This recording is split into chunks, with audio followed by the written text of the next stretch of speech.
Hola Hernán, ¿Cómo va? ¿cómo estás? Bien, bien. Bueno, me alegro. Acá en este reencuentro la idea era charlar un poco sobre este aniversario que todo el año nos está convocando a pensar y repensar la dictadura. Se cumplen los 50 años del golpe de Estado, así que bueno, la idea era charlar con vos un poco, con vos especialmente lo que tiene que ver con esto, que es la historia, digamos, y la memoria en el cuerpo, en lo material, en la relación con el arte, ¿no? Pero lo de la historia es fundamental porque la concepción de cómo podemos recordar en función de la historia es una mirada que nos interesa mucho. Sí, a mí me pasa que siempre hago este chiste, que quizás porque soy acuariano, que me aburro de pensar siempre lo mismo y estoy, digo, siempre buscando formas de pensar, porque la dictadura se ha pensado de distintas maneras en estos 50 años. Los 80 lo ha pensado desde el show del horror, ¿te acordás cuando en los noticieros todo el tiempo desenterraban cadáveres, Sí. tumbas y Y los mostraban y relatos los relatos, ¿no? El nunca visuales y más. sí. Y al mismo tiempo la teoría de los dos demonios, que fue una teoría que le permitió a la sociedad buscar dos chivos expiatorios y exculpar a los millones de inocentes que habían quedado atrapados sin complicidad en un supuesto enfrentamiento entre dos males Facciones. equidistantes, Claro. ¿no? Los 90 tuvieron otra lectura, que fue la lectura de la Unión Nacional, del olvido, el indulto de lo que había ocurrido. El indulto como intento de, no de perdonar, sino de olvidar, de tapar, porque digo, el perdón y la reconciliación tiene que ver con la constricción individual, de decir, bueno, yo hice esto, denuncio lo que hice, lo que hice y al mismo tiempo pido perdón por lo que hice. Que eso no ocurrió en los 90. En los 90 lo que ocurrió es, bueno, olvidemos, no, ya está, ya pasó. Eh, el 2010, el kirchnerismo, lo que hizo fue intentar borrar la teoría de los demonios, de alguna manera estableciendo un gran demonio y una juventud maravillosa que fue víctima absoluta de ese gran demonio. Y a mí me da la impresión de que ahora se está pensando de la manera contraria, ¿no? El gran demonio era esa juventud maravillosa y el Estado solamente cumplió con su rol represor, al cual no podía escaparle por su lugar de Estado gendarme, ¿no? Y yo creo que hay que siempre pensar a contrapelo tomando qué nos resuena de cada una de las épocas para poder elaborar un pensamiento que nos permita hacer viva esa memoria. Hacer viva esa memoria para mí está vinculado a pensar, a reflexionar sobre esa memoria. También teniendo la experiencia de qué pensaron los que vinieron antes de nosotros, ¿no? Y cómo las épocas fueron pensando esa reconstrucción o ese relato. Y yo creo que hay allí mucho para pensar en función de las lagunas que dejaron cada uno de los relatos, ¿no? Lagunas que si no son pensadas, son llenadas o rellenadas con narraciones que son, no diría falsas, pero sí parciales, que son claramente Sesgadas. sesgadas, ¿no? Uno no puede pensar la dictadura sin sesgo, porque fue parte, pero sí puede pensarla con, eh, con algo de distancia, ¿no? Yo creo que a 50 años de la dictadura, el principal objetivo que deberíamos tener es asumir el derecho a la comprensión de lo que pasó. Digo. Ni justificación, ni autoconmiseración, sino comprensión de por qué ocurrió la dictadura militar, que tiene factores económicos, factores políticos, factores históricos, pero también tiene factores que son profundamente humanos, ¿no? Y que la época también ayudó mucho a que esos factores humanos encontraran formas de actuar que en otras circunstancias hubieran sido imposibles de llevarse adelante, ¿no? para pensar lo que vos decías, las lagunas de los discursos, digamos, hegemónicos, ¿no? Entre los 70, bueno, si vamos a los propios discursos hegemónicos de la dictadura, que se conformaban para justificar. Son muy parecidos a los que la oficialidad del Estado-Nación baja hoy, ¿no? Claro, son muy parecidos. Y eso es lo que a mí me afecta o me convoca a volver a pensar, porque quiere decir que son las mismas lagunas que ocurren incluso desde antes de las dictaduras, ¿no? Un poco por lo que vos decías, el estado de bienestar es un estado al que tiene derecho Europa, pero Latinoamérica no. Habíamos padecido acá en el bombardeo a la Plaza de Mayo un acto de violencia fuertísimo. Contra un estado de bienestar criollo. Contra un estado de bienestar criollo, y me parece que eso fue como una marca de la historia. O sea, siempre que hubo estado de bienestar, hubo violencia del Estado, del gobierno, de los diferentes gobiernos o de los militares, ¿no? Sí, yo creo que no se puede pensar los 70 sino el 55, ¿no? Me parece. Porque uno puede acusar de ciertos rasgos autoritarios a los dos gobiernos de Perón, pero no salen de la lógica de los gobiernos autoritarios de la época. Obvio. No salen del nivel de autoritarismo que tuvo la década infame, o el irigoyenismo, o la Liga Patriótica, o la Semana Roja en Buenos Aires durante el gobierno de, me parece que era de Federico, de Alcorta, ¿no? No es una violencia desmesurada como si es el bombardeo de una plaza o el atentado del 53 en una manifestación ¿por qué digo? No porque la violencia, la violencia mesurada esté justificada, pero lo que no justifica es la desmesura de la violencia. Claro. Es como un goce que hay en la violencia y una exhibición de la violencia para disciplinar. Y creo que la lógica de cortar la historia con la aparición de las organizaciones político-militares de los años 60 es una falta de honestidad intelectual que está buscando la justificación del golpe de Estado del 76. Lo que pasa es que también hay que decir que hay algunas lagunas en nuestro propio relato, que es qué ocurrió entre el 73 y el 76, ¿no? Para poder comprender toda la época, de sacar un poquito la cabeza de la arena, como el avestruz, y ser honestos intelectualmente. No porque creo que los demás vayan a ser honestos intelectualmente. No importa. Pero no importa, claro. Sí, el compromiso es con uno, la honestidad intelectual es con uno, o quizás con los que nos escuchan, pero no con aquellos que no van a ser honestos intelectualmente porque por las razones que sean, ¿no? Porque hay una honestidad que hay que recuperar incluso de la historia del primer peronismo. De hecho, hubo violencia política en el primer peronismo en relación a lo sindical y a otras situaciones. Eso también lo hubo. Es parte de un clima de época, como vos decías, venía pasando, pero siguió pasando. Para mí la deshumanización de la historia está justamente en pensar que el peronismo es un demonio por lo que hizo, que las organizaciones político-militares son demonios por lo que hicieron, o porque la dictadura militar son demonios por lo que hicieron. Es lo que Simona Forti llama el paradigma dostoyevskiano, ¿no?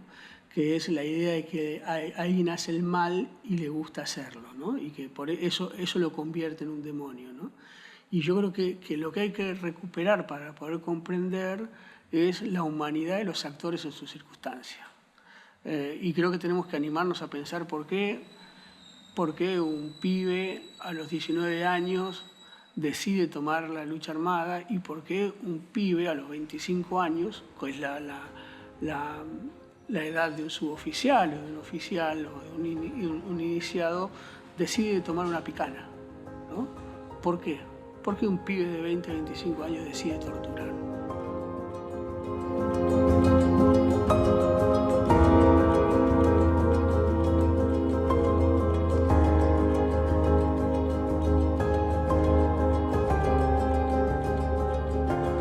Yo soy hijo de esa dictadura. Yo entré al primario en el año 77 y me fui en el 83.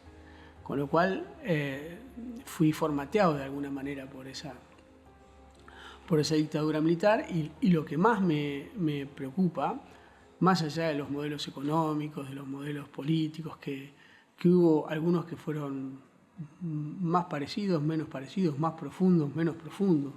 Digo, en términos de transformación económica, el modelo que vivimos hoy es de mayor radicalidad que el de la dictadura militar, que todavía tenía núcleos de nacionalismo industrialista, por ejemplo, en Díaz Besón. Y desarrollismo. Claro, ¿no? Pero lo que más me preocupa, lo que más me impacta a lo largo de mi vida, y quizás es la gran pregunta política de mi vida, es por qué una persona es capaz de hacer las atrocidades que se hicieron cuando yo era chico, ¿no? ¿Por qué en el mundo en que yo nací había gente que estaba preparada y dispuesta a hacer esa atrocidad, ¿no? Que es una atrocidad que está, por supuesto, amparada por la impunidad del Estado, por el secreto del Estado, por la lógica de la noche y la niebla del nazismo. Digo, todo eso está vinculado, pero racionalizada, claro, sí. Pero ¿por qué alguien no dijo? Por supuesto hubo mucha gente que dijo que no, pero digo, ¿por qué eso no parecía una atrocidad, ¿no? Y porque al mismo tiempo la sociedad decidió, como dice Milán Kundera, decidió ignorar lo que sabía, ¿no? Porque la teoría de los dos demonios lo que permite es dejar a la sociedad como un sujeto inocente que no sabía, ¿no? Y uno podía no conocer los detalles, pero no podía no saber. No. De hecho, en mi casa se sabía, se hacían lo que podían. En nuestras casas se sabía, sí. Y en las escuelas se sabía. Y si en las escuelas se sabía y en nuestras casas se sabían, ¿por qué algunos decidieron ignorar? Bueno, Milán Kundera dice que los pueblos son responsables de lo que eligen ignorar. Y justificaban, porque ignoraban, porque decían algo habrán hecho, no me interesa lo que les hagan. Bueno. Eso era la justificación de no querer saber. Yo creo que nuestra sociedad no se merece que nosotros digamos, no, fueron dos demonios y ustedes fueron inocentes. La sociedad tiene que también repensarse y responsabilizarse. La pregunta es por qué la sociedad lo tolera, ¿no? Bueno. Digo, ¿por miedo? ¿Cuánto quedó de la dictadura militar en esa sociedad que se hizo la distraída y que hoy, que quizás le molestó un poco las políticas del 2000, de memoria, verdad y justicia, y que ahora de alguna manera se libera, ¿no? Claro, porque antes del 2003... había mucha gente que decía... Bueno, ya pasó. Ya pasó, olvidémonos de esto, no demos tanta vuelta y no sigamos escarbando. Claro. Y todas esas frases, ¿no?, recurrentes que hay que decir algo también, que Carlos Menem firma los indultos, pero habilita los juicios por la verdad. Eso es raro. Es raro. Sí, todo es raro en Menem. Sí, todo es raro en Menem. Sí. El menemismo fue muy raro. Sí. Es súper interesante pensarlo también en el sistema universitario, que hoy sigue siendo un bastión. No sé qué palabra usar. No, pero está bien. Sí, está bien y está bien pensado. Digo, la universidad es el lugar de la sospecha. Claro. Y yo creo que está bien que el lugar de la sospecha en algún punto se convierta en un torreón de defensa, en una torre de defensa. Digo, no está mal que la sospecha sea la única certeza, de artes, como está doble. Por eso digo, dos torres. A mí me parece que está muy bien, que es muy fructífero eso. Pero en ese sentido, lo artístico, para vos, ¿cómo puede ayudar a desandar esas lagunas, a hacer comprender esa época? A mí me cuesta mucho decirle al arte lo que tiene que hacer, ¿no? Porque igual hace lo que quiere. Así que por más que vos no yo lo digamos. Pero a mí lo que sí me parece es que en el orden de la complejidad, ¿no? Y que el arte siempre es el arte de la complejidad, ¿no? Aun cuando parezca sencillo, en la sencillez del arte hay algo complejo detrás para que parezca sencillo. Pero creo que la complejidad está en la búsqueda de pliegues y repliegues de las cosas. Desde el lugar de las artes hay una... En esto que vos decías de los pliegues, ¿no?, de plegar y desplegar, hay una función que es importante porque generalmente son las artes las que pueden apelar más que a la palabra, al logos, digamos, apelar a lo afectivo y a lo sensible, ¿no? Y desde ese lugar mostrar con una imagen o con una música o con una... y cualidad, digamos, algo que directamente afecta el cuerpo, que directamente afecta la cabeza, el pensamiento, que piensa distinto. Un poco para a los adultos y que vivimos o coletazos o gran parte de la dictadura que todavía hay, y un poco para los chicos y las nuevas generaciones que no lo vivieron. Yo creo que lo expresivo siempre se adelanta a lo científico, siempre está por delante. Los poetas están por delante de los intelectuales, siempre. Y me parece que con el cine, con el arte plástico, con la música pasa eso también. También creo que de los que nos pasó, que como dice Aute, queda la música. El problema es quién toca la partitura, quién interpreta la partitura. Hay relatos históricos que se construyen desde el poder y hacen que nos olvidemos las complejidades de la historia. Entonces, a mí mi miedo es que lo brutal, que llamo lo brutal a aquello que está vinculado a lo binario, termine finalmente sepultando las complejidades de esas décadas del 70 y de la dictadura militar. Yo creo que el arte puede, y de hecho lo ha hecho durante estos 50 años también, desentramar esa simplicidad.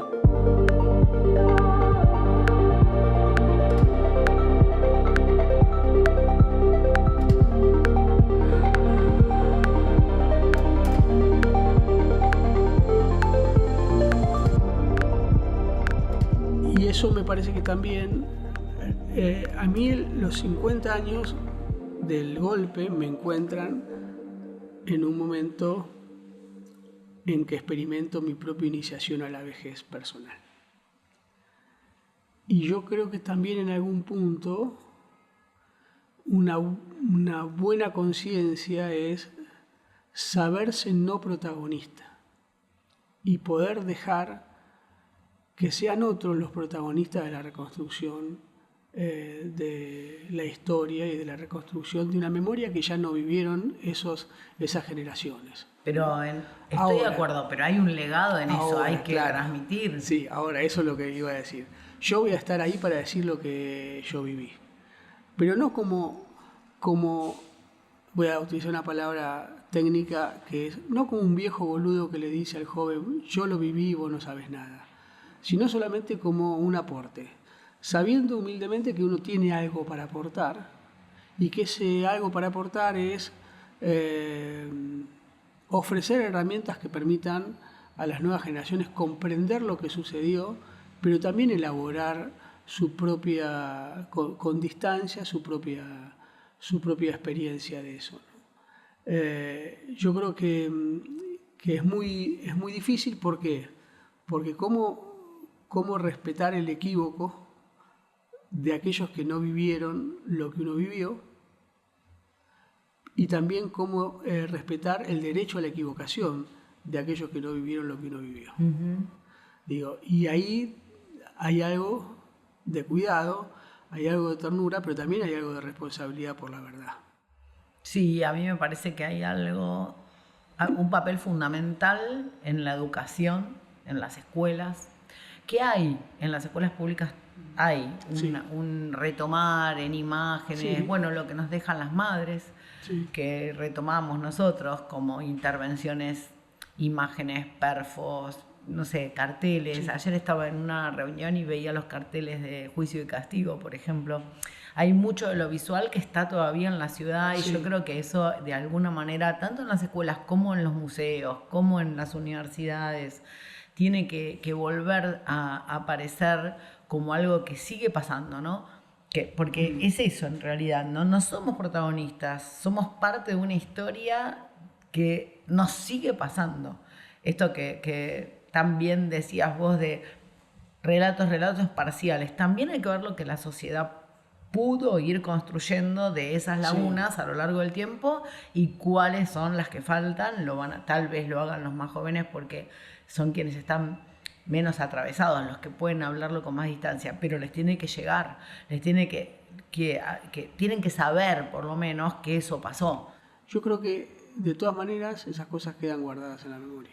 Y en el relato también, que es una cosa que no estamos valorizando, pero que es en el relato de generación en generación, esas cosas que se transmiten. Mi abuelo a mí me contaba de él en la Plaza de Mayo asistiendo a la gente herida, y eso que lo tengo muy presente yo como relato, no lo tengo como imagen, pero sí como contar de padres a hijos, de abuelos a nietos, la historia. Y tener siempre esa actitud, digamos, de escéptica, de saber que la sociedad argentina siempre está dispuesta a olvidarse, ¿no? De las cosas. Pero también, viste, el Eternauta, por ejemplo, es una recuperación de un montón de aspectos que tienen que ver, que salen hoy de otra manera, pero que traen mucho de lo que ocurría en su época, ¿no? Y eso aparece y algún cineasta va y lo saca, ¿no? Por eso digo, está guardado. Está guardado.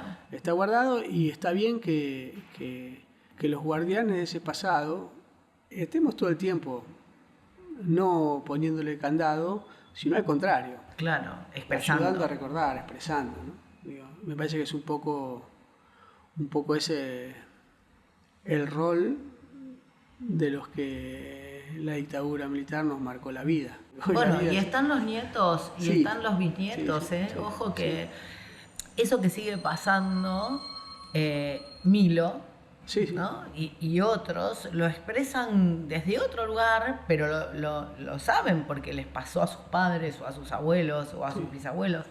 Entonces a mí me parece que ahí hay una amplitud que no hay que dejar de lado, porque todavía incluso están los nietos que faltan, ¿no? Me vuelve a llevar a esta historia de lo trágico en el sentido del legado, ¿no? O sea, el legado que nosotros no podemos resolver, no solamente le vamos a dar el legado a los hijos de lo bueno, de lo que sabemos, sino que también le vamos a dar el legado de lo que no pudimos hacer. Y eso nos sigue haciendo muy responsables. Bueno, nos despedimos. Me quedo con algunas lecturas pendientes de las que nombraste. Bueno, muchas gracias por la invitación y, como digo siempre, sigamos pensando juntos. Obvio, sigamos.